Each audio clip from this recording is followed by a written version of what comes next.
도움을 구하러 애굽으로 내려가는 자들은 화 있을진저 그들은 말을 의지하며 병거의 많음과 마병의 심히 강함을 의지하고 이스라엘의 거룩하신 이를 앙모하지 아니하며 야훼를 구하지 아니하나니 야훼께서도 지혜로우신즉 재앙을 내리실 것이나 그의 말씀들을 변하게 하지 아니하시고 일어나사 악행하는 자들의 집을 치시며 행악을 돕는 자들을 치시리니 애굽은 사람이요 신이 아니며 그들의 말들은 육체요 영이 아니라 야훼께서 그의 손을 펴시면 돕는 자도 넘어지며 도움을 받는 자도 엎드려져서 다 함께 멸망하리라. 야훼께서 이같이 내게 이르시되 큰 사자나 젊은 사자가 자기의 먹이를 움키고 으르렁거릴 때에 그것을 치려고 여러 목자를 불러왔다 할지라도 그것이 그들의 소리로 말미암아 놀라지 아니할 것이요 그들의 떠들므로 말미암아 굴복하지 아니할 것이라. 이와 같이 나 야훼가 강림하여 시온산과 그 언덕에서 싸울 것이라. 새가 날개치며 그 새끼를 보호함같이 나 만군의 야훼가 예루살렘을 보호할 것이라. 그것을 호위하며 건지며 뛰어넘어 구원하리라 하셨느니라. 이스라엘 자손들아 너희는 심히 거역하던 자에게로 돌아오라. 너희가 자기 손으로 만들어 범죄한 은 우상 금 우상을 그날에는 각 사람이 던져버릴 것이며 아수르는 칼에 엎드려질 것이나 사람의 칼로 말미암음이 아니겠고 칼에 삼켜질 것이나 사람의 칼로 말미암이 아닐 것이며 그는 칼 앞에서 도망할 것이요 그의 장정들은 복역하는 자가 될 것이라. 그의 반석은 두려움으로 말미암아 물러가겠고 그의 고관들은 기치로 말미암아 놀라리라. 이는 야훼의 말씀이라. 야훼의 불은 시온에 있고 야훼의 풀무는 예루살렘에 있느니라. 아멘. 위 은혜의 말씀을 가지고 우리가 의지해야 하는 것이라는 말씀 제목으로 함께 은혜 나누길 소망합니다. 우리가 말씀 제목을 함께 고백해 보겠습니다. 우리가 의지해야 하는 것. 아멘. 그렇습니다. 우리가 의지해야 하는 것. 우리가 의지하는 것은 과연 무엇일까요? 우리가 의지하는 것은 무엇일까요? 맞습니다. 하나님입니다. 맞습니다. 우리가 너무나 잘 알고 있듯이 바로 하나님입니다. 그렇다면 우리가 매일의 삶 가운데서 모든 순간 가운데 하나님을 의지하고 살아갈 수 있을까요? 저는 말씀을 준비하면서 제 자신에게 이러한 질문을 한번 던져봤습니다. 모든 순간, 매 순간을 하나님을 의지하며 살 수 있는가? 굉장히 어렵다는 결론이 나왔습니다. 성경의 수많은 인물들을 찾아봐도 정말로 예수님을 제외하고는 모든 삶 가운데서 하나님 아버지만을 의지한 사람을 찾아보기가 참 어렵습니다. 그렇게 우리가 하나님만을 바라보고 하나님만을 의지하는 것은 죄인된 우리로서는 참 힘든 일입니다. 그 수많은 유혹과 많은 그 죄악의 유혹들 속에서 우리가 하나님만을 바라보고 하나님만을 의지한다는 것은 어렵고 참 쉬운 일이 아닙니다. 하지만 하나님께서는 우리의 이 연약함마저도 알고 계신다는 것입니다. 그렇기에 끊임없이 우리를 바라보시고 우리를 기다리고 계십니다. 우리가 오늘도 이 은혜를 기억하면서 우리가 우리의 삶 가운데 의지하고 있는 것은 무엇인지 다시 한번 우리를 점검하시고 또 하나님께로 우리의 시선을 맞추는 은혜의 시간이 되길 간절히 소망합니다. 오늘 말씀 이사야 31장의 말씀을 살펴보면 30장에 이어서 애굽과 남유다에 관한 이야기들이 펼쳐지고 있습니다. 남유다는 위기에 처한 상황입니다. 정말 이 멸망 가운데 놓여있는 아수르의 공격에 의해서 넘어지기 쉬운 상태를 바라볼 수 있는데요. 자, 1절에서 이렇게 고백합니다. 도움을 구하러 애굽으로 내려가는 자들은 화 있을진저 그들은 말을 의지하며 병거의 많음과 마병의 심히 강함을 의지하고 이스라엘의 거룩하신 이를 앙모하지 아니하며 야훼를 구하지 아니하나니라고 기록되어져 있습니다. 현재 이스라엘이 누구를 의지하고 무엇을 바라보고 있는지 확실히 이 말씀을 통해 우리는 알 수가 있습니다. 이스라엘은 지금까지 수많은 위기를 맞이했었습니다. 그 가운데서 역사하신 것은 바로 하나님이셨습니다. 1절에도 알 수 있듯이 애굽은 강대국입니다. 이들이 부러워하고 이들이 의지하려 하는 이 애굽은 정말로 강한 국가입니다. 하지만 이 애굽은 이스라엘에게 어떠한 존재였을까요? 바로 이스라엘이 노예였습니다. 정말 이스라엘을 통치하는 나라가 바로 이 애굽이었다는 것이죠. 이렇게 430년 동안 노예 생활을 하던 이 이스라엘이 과연 자기의 힘으로 그곳에서 벗어날 수 있었을까요? 그 430년이란 그 긴 기간 동안에도 그 자기들의 힘으로 벗어날 수 없었던 그 애굽을 과연 더 긴 기간 동안 그 자리에 머물렀다 한들 이 이스라엘 백성들이 애굽의 손길을 뿌리칠 수 있었을까요? 아마 그러지 못했을 것입니다. 하지만 그 이스라엘을 건져내신 이는 바로 하나님이셨습니다.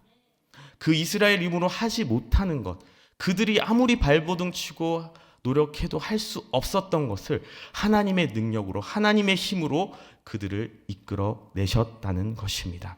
결코 나올 수 없었기에 그들을 통하여 하나님께서는 역사하시고 그들을 택하시고 부르셨다는 것입니다. 그들을 택하시고 부르셨던 이유, 그들이 잘나서도 아니고 그들이 뛰어나서도 아닙니다.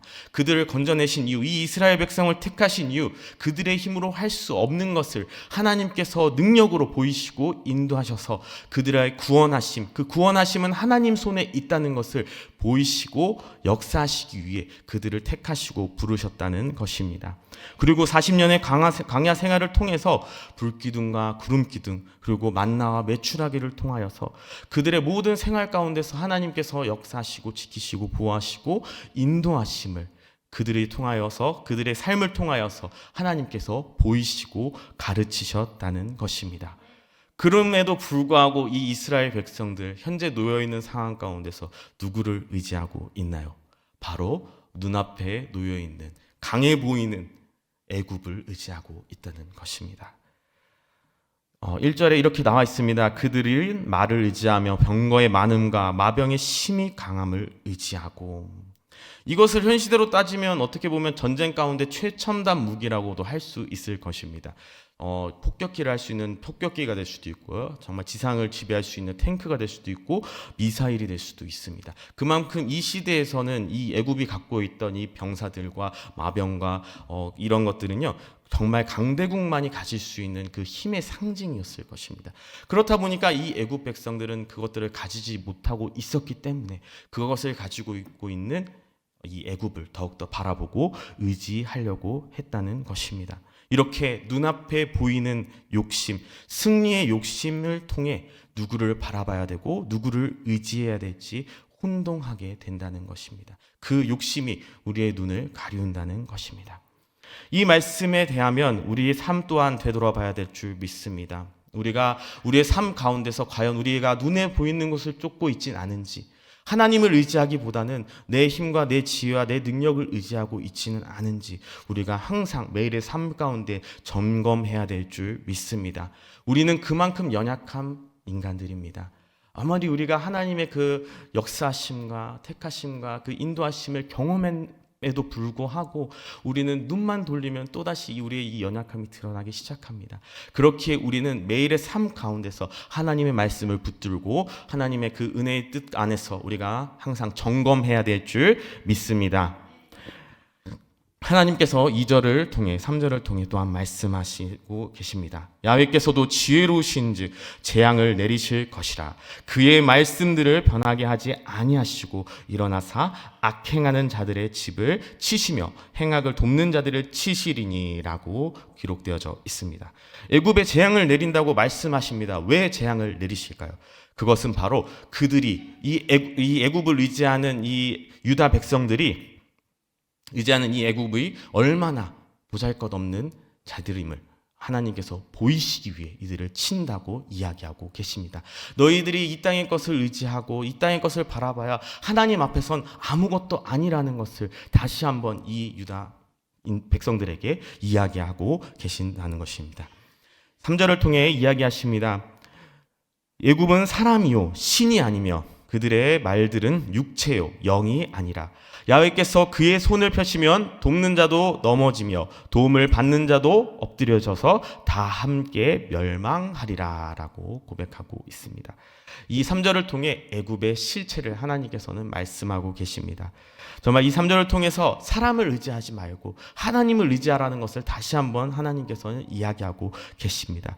우리가 육계에 속한 대로 사는 것이 아니라 영원히 사는 것을 믿고 그 기준대로 살아가야 될 것을 다시 한번 말씀하시면서 이 세상을 하나님께서 하나님됨을 보이시기 위해 심판하실 것을 말씀하시며 도움을 받는 자나 도움을 주는 자나 그때에 심판의 때에 다 멸망하게 될 것을 하나님께서는 말씀하고 계십니다. 그렇게 우리는 이 땅 가운데서 하나님을 더욱더 바라보며 하나님을 의지해야 될 줄 믿습니다. 4절에 이렇게 고백합니다. 4절 5절에서는 하나님께서 이스라엘 백성들에게 하나님의 그 위대하심과 강하심, 그 하나님의 그 뜻하심을 펼치고 계신데요. 재밌는 것은 하나님께서 큰 사자와 또 새에 비유해서 말씀하고 계십니다. 인간의 그 연약함을 하나님께서 아시고 그 인간의 기준에 맞게 눈높이에 맞게 또한 설명하고 계시고 있습니다. 솔직히 사자와 새가 하나님과 비교할 수 있겠습니까?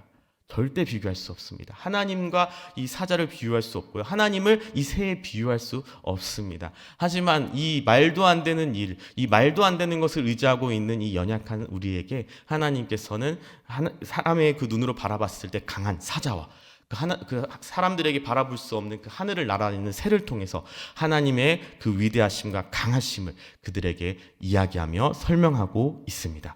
또 이어서 6절과 7절에는 그 하나님의 그 강하심을 토대로 그들에게 돌아올 것을 이야기하고 계십니다. 이스라엘 자손들아 너희는 심히 거역하던 자에게로 돌아오라. 너희가 자기 손에 만들어 범죄한 은우상 금우상을 그날에는 각 사람이 던져버릴 것이며 이라고 기록되어져 있습니다. 돌아오라고 하나님께서는 말씀하고 계신 것입니다. 우리가 이 말씀을 우리가 기억할 때에 매일의 삶 가운데서 우리 하나님은 끊임없이 우리를 바라보고 계신다는 것을 기억하셨으면 좋겠습니다. 우리가 아무리 때론 넘어지고 쓰러지고 그 죄악 가운데 빠질지라도 하나님께서는 우리를 홀로 내버려 두시지 않으시고 끊임없이 하나님을 바라보시길 기다리고 계십니다.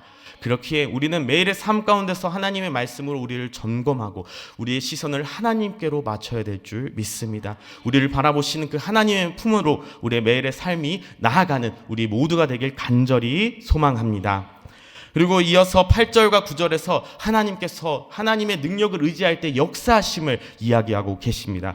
아수르는 칼에 엎드려질 것이나 사람의 칼로 말미암음이 아니겠고 칼에 삼켜질 것이나 사람의 칼로 말미암음이 아닐 것이라고 말씀하고 계십니다. 결국 이 유다 백성들을 위협하는 이 아수르는 멸망한다고 합니다. 칼에 멸망할 거라고 합니다. 하지만 사람의 칼이 아니라고 합니다. 그것은 바로 하나님의 칼, 하나님의 능력 앞에 무릎 꿇을 것이라는 것을 말씀하고 계십니다. 그 반석은 두려움으로 말미암아 물러가겠고 그의 구간들은 가치로 말미암아 놀라리라.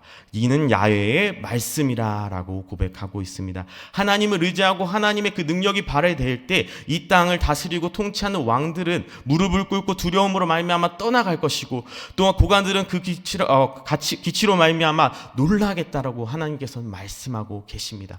하나님이 역사하실 때에는 그 모든 어둠은 물러갈 줄 믿습니다. 하나님의 능력이 발휘될 때는 그 어떠한 것도 막을 수 없음을 우리는 믿음으로 고백하며 나아갑니다. 그렇게 우리는 매일의 삶 가운데서 누구를 의지하고 누구를 바라봐야 될지 우리가 다시 한번 점검하고 하나님을 바라봐야 될 줄 믿습니다. 우리가 마지막으로 하나 나누고 말씀을 마치려고 합니다. 팀 켈러의 내가 만든 신이라는 책에 고백되어져 있습니다. 당신에게 하나님보다 더 중요한 것, 하나님보다 더 크게 생각을 차지하는 것, 하나님만이 주실 수 있는 걸 다른 데서 찾으려는 모든 시도, 그것이 바로 당신이 만든 신이다. 무엇이든 우상이 될 수 있고 좋은 것일수록 더욱 그러하기 쉽다. 그리고 그 우상은 반드시 실망과 함멸을 가져온다. 팀 켈러는 인간의 마음이 우상의 공장이라고 이야기합니다. 또 참 하나님으로 대체하지 않으면 그 대상만 계속 바뀔 뿐이라는 것을 이야기하고 있습니다. 이렇게 우리는 매일의 삶 가운데서 끊임없이 우리의 연약함을 파고들고 악한 영들이 우리를 공격하고 있습니다. 하나님보다 더욱더 의지하는 것을 만들게 하고 하나님보다 더욱더 아끼고 생각하고 사랑하는 것을 만들게 합니다. 하지만 우리가 그 유혹에 넘어가선 안 될 것입니다. 우리가 이 이스라엘 백성들의 이 모습을 보면서 우리가 더욱더 반면교사 삼아야 될 줄 믿습니다. 우리도 그럴 수 있어라고 넘기는 것이 아니라 우리가 더욱더 그러지 않기 위해 힘써야 할 줄 믿습니다. 우리가 더욱더 하나님을 바라보며 하나님의 이 말씀을 대하며 우리가 하나님의 말씀으로 무장되어지고 기도의 시간으로 기도로 무장되어질 때에 우리는 이 모든 것을 이기게 하시는 그 하나님의 능력이 우리의 가운데에 임할 줄 믿습니다. 그래하여서 우리가 더욱더 하나님을 의지하며 하나님을 바라보며 나아갈 때 우리가 하나님을 통하여 이겨내며 하나님의 그 승리와 평안이 우리의 삶 가운데 넘칠 줄 믿습니다. 아멘. 우리가 그렇게 우리의 매일의 삶 가운데서 우리가 더욱더 점검하는 습관을 키우길 간절히 소망합니다.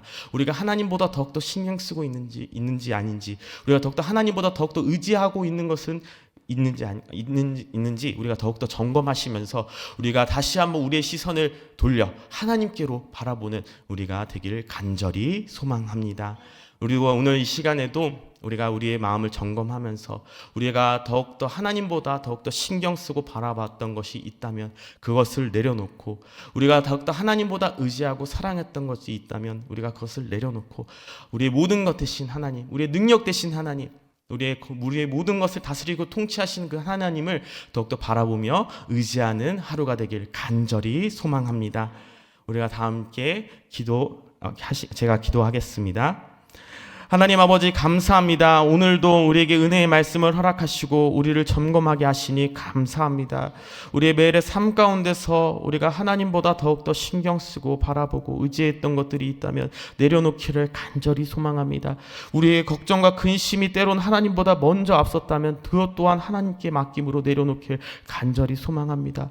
우리가 하나님보다 더욱더 무엇을 신경 쓰고 사랑했던 것들이 있다면 그것 또한 지금 이 시간 다시 한번 주님 앞에 내려놓기를 간절히 소망합니다.